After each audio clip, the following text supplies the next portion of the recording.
Hello everyone, welcome to EduTap. So in today's 10 minutes a day series, we are going to discuss topic CCPA. So before continuing, I would like to inform you कि अगर आप CIB examination के जो चारों compulsory subjects हैं उनके important topics जानना चाहते हैं या फिर प्रीवियस ईयर क्वेश्चंस जानना चाहते हैं तो इसी वीडियो के डिस्क्रिप्शन में लिंक दिया गया है। उस लिंक पे आपको क्लिक करना है, ई बुक्स को आपको डाउनलोड करना है ताकि आपकी जो प्रिपरेशन है वो बेटर अलाइन हो सके। अब हम बात करते हैं सीसीपी यानी कि सेंट्रल कंज्यूमर प्रोटेक्शन अथॉरिटी की। इसे इस्टेब्लिश किया गया है under the section number 10 of the consumer protection act. तो अभी सेक्शंस भी पूछे जाने लगे हैं, तो आपको सेक्शन भी याद करना है कि सेक्शन 10 में इसको इस्टेब्लिश किया गया था एंड सेंट्रल गवर्नमेंट ने नोटिफाई किया था कि ये कब इस्टेब्लिश होगा, कब से इसकी फंक्शनिंग शुरू होगी। तो सीसीपी का काम क्या है? Regulating violation of consumer rights. Consumer rights की वायलेशन इन्होंने होने नहीं देनी है, जहां पे हो रही है वहां पे इनको वर्क करना है, उन एरियाज में फोकस करना है। अनफेयर ट्रेड प्रैक्टिसेस को इन्हें एड्रेस करना है। कोई भी मिसलीडिंग या फिर फॉल्स एडवर्टीजमेंट होती है जो पब्लिक इंटरेस्ट को हार्म करती है, उसको कर्ब करना है। कंज्यूमर्स एज अ क्लास जो है उसे प्रमोट करना, प्रोटेक्ट करना, एनफोर्स करना उनके राइट्स को, ये सीसीपीए का काम है। सीसीपीए में एक तो चीफ कमिश्नर होगा एंड अदर प्रिस्क्राइब्ड कमिश्नर्स होते हैं and appointment is done by the central government. इसका एक इन्वेस्टिगेटिव विंग भी होता है, डेडिकेटेड अलग से विंग होता है जिसका काम होता है कहीं पे भी अगर कंज्यूमर प्रोटेक्शन एक्ट का वायलेशन हो रहा है वहां पे इंक्वायरीज करना है, वहां पे इन्वेस्टिगेशन करना इनका काम है। एंड जो सेंट्रल अथॉरिटी है वही विंग के काम को डायरेक्ट करती है। अब अगर हम सीसीपी के फंक्शंस की बात करें तो कंज्यूमर प्रोटेक्शन करना, एज अ क्लास कंज्यूमर के राइट्स को प्रोटेक्ट करना, कहीं पे भी वायलेशन हो रहा है उसको प्रिवेंट करना, और ट्रेड प्रैक्टिसेस जो होती हैं, अनफेयर जो ट्रेड प्रैक्टिसेस हैं उन्हें प्रिवेंट करना, प्रोहिबिट करना, और किसी को भी ऐसे टाइप की एक्टिविटीज में एंगेज ना करने देना जो कि अनफेयर ट्रेड प्रैक्टिसेस हैं। कोई मिसलीडिंग एडवर्टाइजमेंट करने नहीं देनी है और हो रही है तो उसको रोकना है, किसी को मिसलीडिंग एडवर्टाइजमेंट में पार्टिसिपेट नहीं करने देना है। इसके अलावा ये इंक्वायरीज है, इन्वेस्टिगेशन भी कर सकते हैं कंज्यूमर राइट के वायलेशन में। इनको कोई कंप्लेंट आती है तो भी ये इन्वेस्टिगेशन कर सकते हैं। सुओ मोटो इन्वेस्टिगेशन यानी कि खुद से भी ये केस पिकअप करके इन्वेस्टिगेशन कर सकते हैं। इवन ये डिस्ट्रिक्ट, स्टेट या national consumer dispute redressal commission में कंप्लेंट भी खुद से फाइल कर सकते हैं। कंज्यूमर ग्रीवेंसेस के रिगार्डिंग कोई प्रोसीडिंग्स अगर चल रही हैं उसमें भी ये इंटरवेंशन कर सकते हैं, और कोई भी फैक्टर्स रिव्यू कर सकते हैं जो भी कंज्यूमर के राइट्स को इफेक्ट करता है, और उसके लिए रेमेडियल एक्शंस भी ये ले सकते हैं।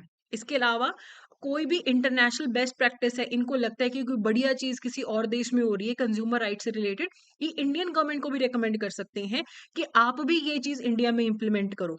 कंज्यूमर राइट्स को लेके रिसर्च प्रमोट करते हैं, कंज्यूमर राइट्स को लेके अवेयरनेस फैलाते हैं ये, और एनजीओज के साथ, इंस्टीट्यूशंस के साथ ये कोलैबोरेट करते हैं कंज्यूमर प्रोटेक्शन राइट्स को लेके। और ये यूनिवर्सल गुड्स आइडेंटिफायर भी मैंडेट कर सकते हैं, जैसे होता नहीं है हॉलमार्क वाली ज्वेलरी, आईएसआई मार्क, ये वो भी मैंडेट कर सकते हैं। कंज्यूमर्स को अलर्ट कर सकते हैं अगर कोई हजार्डस या फिर अनसेफ गुड्स एंड सर्विसेज हैं। गवर्नमेंट को एडवाइस कर सकते हैं कंज्यूमर को लेके कौन से वेलफेयर मेजर्स करने हैं, और कोई भी गाइडलाइंस दे सकते हैं अनफेयर ट्रेड प्रैक्टिसेस को लेके। अब यहाँ पे सेंट्रल गवर्नमेंट चाहे तो इस बॉडी के अलावा, सीसीपीए के अलावा किसी और स्टैट्यूटरी बॉडी को भी डेजिग्नेट कर सकते हैं सीसीपीए का फंक्शन करने के लिए, नोटिफिकेशन देके। अब सीसीपीए के पास पावर है डायरेक्शन इशू करने की, पेनल्टीज लगाने की। कहीं पे भी सेक्शन 20, सेक्शन 21 का वायलेशन होता है कंज्यूमर राइट से रिलेटेड, ये वहां पे एक्शन ले सकते हैं।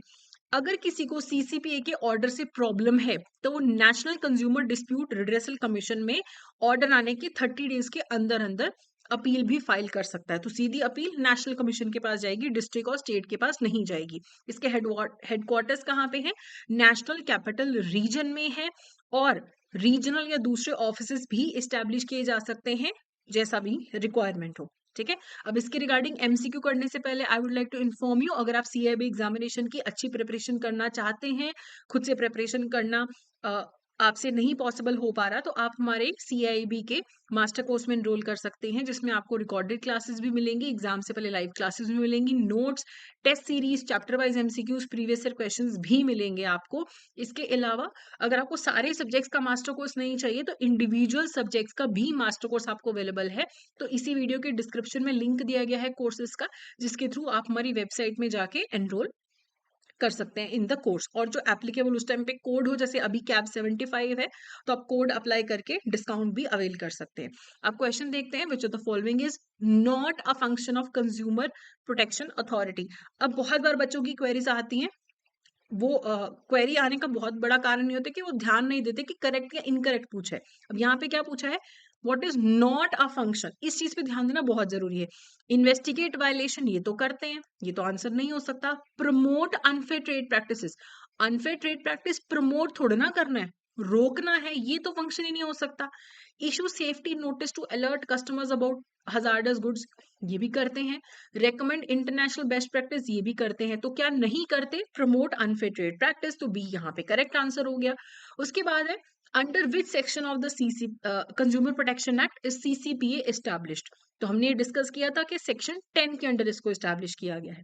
ओके, तो ये था हमारा आज का सेशन। कोई भी आपको डाउट हो आप हमें मेल कर सकते हैं hello@edutab.co.in पे, या फिर ये जो नंबर आपके सामने इस पे भी आप हमें कॉल कर सकते हैं। और कोर्सेज के लिए आप हमारी वेबसाइट चेक कर सकते हैं। That's it for today, thank you so much.